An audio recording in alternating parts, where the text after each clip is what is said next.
soomaalida marka la yiraahdo soonka iyo salaada soonka agtooda culus soonka ruux ka tagay waa gaal bay u yaqaanaan laakiin taariku salaadku asagu waxa way waa isaga dhex jira waa caadi soonku laakiin Soomaali soon ka tagay waxay warkan gaalnimadiisu banaanka taal labadoodas kee culus ya salaada culus المهم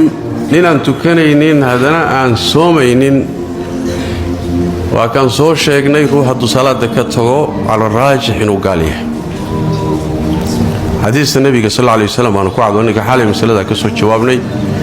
nabiga sallallahu alayhi wasallam al ahdu alladhi baynana wa baynahum tarku as-salah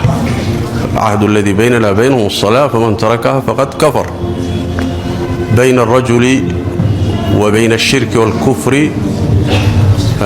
ترك الصلاة هذه صحيح مسلم marka hadii uu salaadii ka tagitaankeeda ku gaaloobayo soonka ka tagitaankiisa in lagu gaaloobayana waa riwaaya can Imam Ahmad alayhi rahmatullah marka ninku haduu sidaas yahay waliba waayahan dambe dad Soomaali badan oo waxa jirta waagii hore dadku cibaadaadka ay ka wahsanayaan waxuma dheeraan jirin laakiin waayaan waxa inagu soo biiray wax la yiraahdo ilhaad qaar badan oo gaalnimo iyo diin la'aan qarsanaya jira oo Soomaali ah oo diinta ka tagay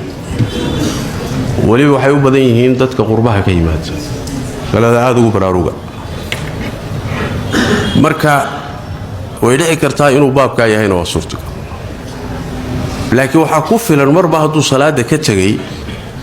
gabadh muslimadoo tukanayso salaadaysa inay cismadiisa ku sii jirto xaas u sii ahaato ma hadii loo naseexeeyo hadduu salaada tukan waayo furiin hadal bato ama murtadahan inta loo ictibaariyo haysayo tagto hays fasaqo maxkamadda ha tagto xarigiisa ha jarto laakiin lagu talin maayo nin aan tukanaynin oo aan soomaynin adoo tukanahayo salaadayo muslimada